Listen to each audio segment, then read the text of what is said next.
Hello everyone. Today we're discussing chapters 19 through 24 of The Half-Blood Prince. And the first thing we need to talk about right away is the transphobic nonsense in these chapters.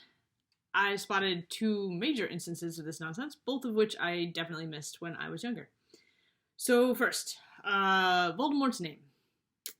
Dumbledore gets a lot of credit from Harry throughout the whole series for being one of the only people who will call Voldemort Voldemort, rather than you-know-who, or he who must not be named, or, if you're Snape, the Dark Lord. So think way back to the Sorcerer's Stone, when Harry's in the hospital wing at the end of the book, and they're talking about what happened with Quirrell and Voldemort. And Harry says, you-know-who, because he's noticed that the name Voldemort makes people jumpy. But Dumbledore interrupts Harry and says, call him Voldemort, Harry. Always use the proper names for things. Fear of a name increases fear of the thing itself. So it's surprising, then, that Dumbledore has a scene with Voldemort about 10 years after he's graduated from Hogwarts, in which Dumbledore insists on calling him Tom. And it's the language and the power dynamics of this scene that kind of bother me. Voldemort tries to correct Dumbledore in actually a pretty calm and respectful way, but Dumbledore interrupts him and says, I know what you are known as, but to me, I'm afraid you will always be Tom Riddle.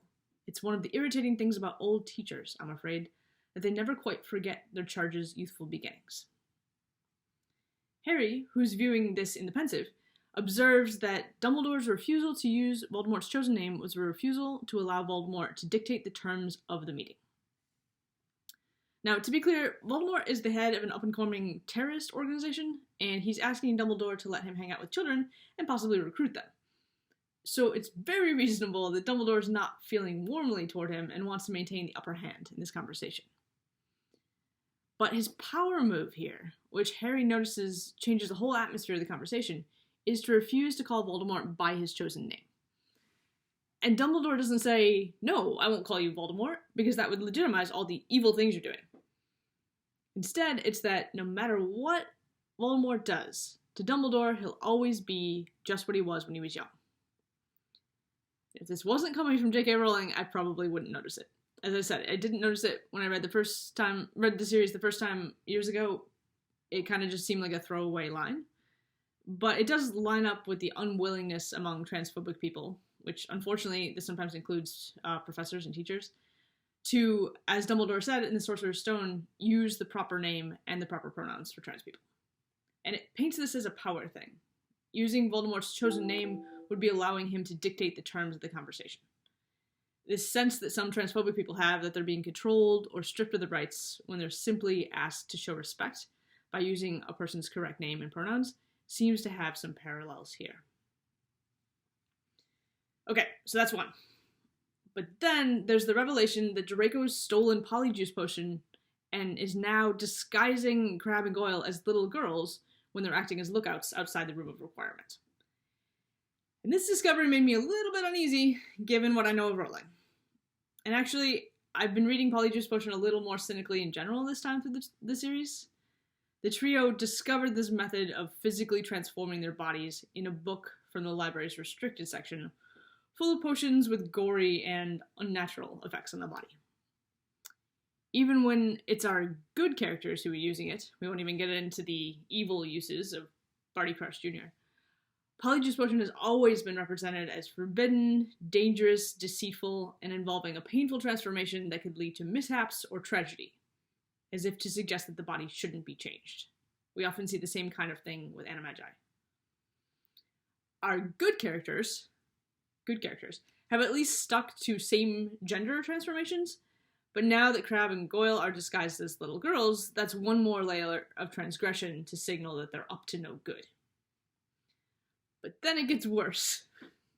So long ago in Chapter 12, Katie Bell was attacked with the Imperious Curse and given a deadly necklace in the women's bathroom at the Three Broomsticks. And this initially seems to suggest to Harry that Draco wasn't involved, because how could he have been in the women's bathroom? We know that these books are deeply committed to segregated bathrooms. Think of Percy back in Chamber of Secrets, scandalized by Ron and Harry in the girls' bathroom. Moaning Myrtle is literally spending her afterlife policing this. So it must have been a girl or a woman in the women's bathroom at the Three Broomsticks. But wait. In the last chapter we read for today, Harry realizes that it could be, quote, someone who looked like a girl or a woman. Someone like Crabbe or Goyle or even Draco himself. That is, a man who disguises himself as a woman to go into a women's bathroom and attack a young woman. For those of you who aren't familiar, this is one of those common dangerous nonsense arguments that transphobic people make. That if society allows people to identify their own genders and use the spaces that correspond to their identities, then we're just gonna have predatory men putting on dresses so that they can go into women's bathrooms to attack women. This is not a real thing. Instead, the people who are actually vulnerable to attacks in bathrooms and other sex-segregated spaces are trans people and non-binary people, and we're attacked by people who think we don't belong there. I was 6 the first time that this happened to me, and it's been a recurring event throughout my life. So it's definitely not cool for Rowling to perpetuate this myth of violent men in dresses lurking in bathrooms by introducing the theory that the Junior Death Eater squad polyjuiced their way into a women's bathroom to attack Katie Bell. That's dangerous. And just by the way, Rowling, you've already done the Predator attacking girls in the bathroom thing. See the Troll in Book 1, and Tom Riddle's Basilisk in Book 2. It is time to move on. Alright, so with that nonsense out of the way, I want to talk about Chapter 22, After the Burial. Rowling does such a good job of making this chapter feel really, really gross. The whole scene down at Hagrid's felt icky, and the only reason the characters didn't feel that was because they were all drunk or high on Felix. So, to recap, Hagrid's spider friend Aragog dies, and Hagrid wants the trio to come to the funeral at dusk, when they're not meant to be out. Hagrid is a lovable character, but he's also a grown man with questionable judgment, and he should not be asking the kids to do this. But they're not interested anyway, which is sort of surprising to me. The spider did once give his family the go-ahead to eat Ron and Harry, so it's reasonable that they're wary of him, but he's dead now, and no other spiders are going to be in attendance. The funeral is to give Hagrid comfort and closure, and they love Hagrid, even if, again, he's made a lot of bad calls. So, they're all blowing off the funeral, and Harry's instead going to take the Felix potion to try to get the memory off Slughorn. Except that the potion gives him nudges, and the first one is to go to Hagrid's after all. So he meets Slughorn on the way, and Slughorn's eager to join, so he can get some of Aragog's venom to sell. Side note, Slughorn was there when the Chamber of Secrets was opened the first time, so does he realize that this is the spider that got Hagrid expelled? Anyway, so Harry arrives at Hagrid's while Slughorn's getting some adult beverages and a fancy cravat. And this is when the ickiness really cranks up. So remember back to chapter 16, A Very Frosty Christmas, when Percy shows up at his family's Christmas dinner. When Percy arrives, his mother's emotion is pure and genuine. She's so happy to see him. And I have to imagine that Percy must have felt awkward and ashamed because he knows he's there under false pretenses, but Molly doesn't know that. She thinks he's there out of love, not out of some scheme orchestrated by Scrimgeour.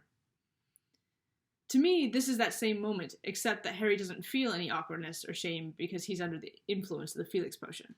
But Hagrid's emotion is pure and genuine. He thinks Harry's there out of love, not as part of some scheme orchestrated by Dumbledore. Slughorn arrives and he too plays the part of the mourner, when really he's off siphoning off Aragog's venom when Hagrid's not looking. Later, after the burial, Hagrid and Slughorn are getting wasted, and Slughorn's just casing Hagrid's house looking for valuables. Drunk Hagrid's feeling close and starts giving Slughorn stuff that you know he's just going to sell to buy more velvet waistcoats and pineapples. Meanwhile, Harry's magicking more alcohol, and I'm reminded of Dumbledore back at the orphanage, setting gin in front of Mrs. Cole to get her sloppy drunk enough to talk candidly about Tom Riddle. Which is exactly what Harry's going to do too, but for an extra boost, he's going to exploit the memory of his parents' death, especially his mother's, to successfully manipulate Slughorn into giving him the memory Dumbledore needs to figure out how many Horcruxes Voldemort's made. The insincerity and manipulation and just gross behavior that we see from Harry and Slughorn in the scene is astonishing. But of course this all feels fine to Harry because he's a 16-year-old on a do-or-die mission from his headmaster operating under the influence of a performance-enhancing drug given to him by his teacher as a prize for some light teaching. Some light cheating. This is a teacher who's now one of 2 Hogwarts faculty members getting utterly trashed in Harry's company after midnight. What? What is happening at Hogwarts? Why do none of the adults at this school seem to have any boundaries or ethics or understanding of their duty of care? I mean, I get that it's wartime. The normal rules don't always apply, even at a school. But I'm not sure Hogwarts has ever been good at this kind of thing. Certainly not when it comes to Harry. Maybe a better question for this chapter is why Harry, who is so angered by the idea of Scrimgeour using him, is so happy to be used by Dumbledore. Because that's exactly what's happening here. Dumbledore's basically told Harry not to bother coming back without Slughorn's memory.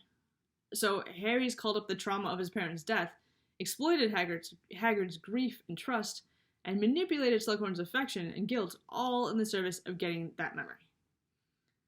Dumbledore has not only made Harry his tool, but he's gotten Harry to make tools of other people too. As far as mentorship goes, that's not a fantastic model. And again, I get it. It's wartime. Dumbledore's gonna do whatever he has to do to defeat Voldemort. And it's not like his instrumentalizing Harry is a new thing. Harry's been a tool, a weapon in this war for most of his life, even if Dumbledore has also come to love him. And Harry's not the only one. His conversation with Lupin at Christmas revealed that Lupin's werewolf condition was not the result of some unfortunate werewolf who couldn't control himself when transformed. Instead, Fenrir Greyback, who specifically goes for little kids, deliberately attacked Lupin in his bed as a small child.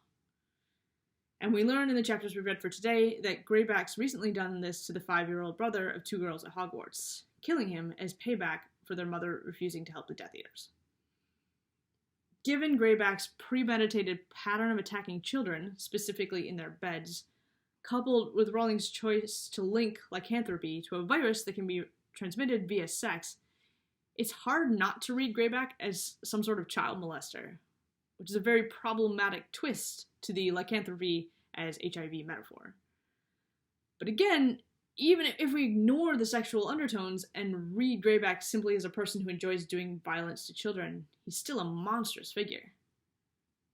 Lupin tells Harry that Dumbledore's deployed him to go live with a group of werewolves led by Greyback in hopes that he can bring some of them over to the other side. In plainer terms, Dumbledore sent Lupin to live with and ingratiate himself with the very person who had assaulted him as a child. This is taking a very real physical and emotional toll on Lupin, and he doesn't seem to be making much progress. Hagrid, we know, was sent on a similar mission to the Giants without a lot of success, though he did manage to kidnap Guap, who seems to now be doing okay with his cave life. And then there's Snape, Dumbledore's spy among the Death Eaters. Hagrid tells Harry that he overheard Snape and Dumbledore arguing. Hagrid says, "I just heard Snape saying Dumbledore took too much for granted, and maybe he, Snape, didn't want to do it anymore." Harry's eager to see this as evidence that Snape is in league with Voldemort and Draco, but it's a sentiment that any of them might express. Harry, Lupin, Hagrid, Snape. Who even knows who else Dumbledore has on his chessboard? Maybe a vampire or two. Dumbledore's asking a lot. He's not just asking them to put themselves in danger. These are all brave people. They don't shy away from danger. But Dumbledore is also asking them to lie, to manipulate, to exploit other people's love and trust, to endure emotional abuse, to become contorted versions of themselves, to risk real damage to their souls. Not in the extreme way that Voldemort's done to his soul, but in the ordinary ways that people damage themselves when they have to act falsely and use each other and turn their relationships and feelings into a means to an end. Most of these people are adults. They've joined the Order or otherwise aligned themselves with Dumbledore of their own free will. If they're being instrumentalized, they're doing so knowingly and willingly, with complete commitment to the cause and total trust in Dumbledore and his grand plan, even if none of them ever sees the whole picture. This is in many ways a military or intelligence operation, and the hierarchical nature of it, with power imbalances and an asymmetric flow of information, is in keeping with that characterization. At the same time, Hogwarts remains a school. Harry remains a student, and though Scrimgeour calls him Dumbledore's man, Harry is not yet an adult.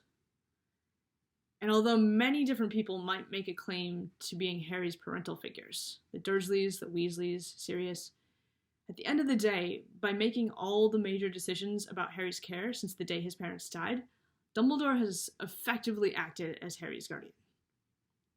So it feels different to have Harry take on these missions than when Lupin does, for example. And maybe it's unavoidable. Maybe Dumbledore has held off as long as he could. But it still feels very sad and messed up. Alright, that's it for me for today. I'm sorry to have gone on so long. I had a lot of strong feels on this one.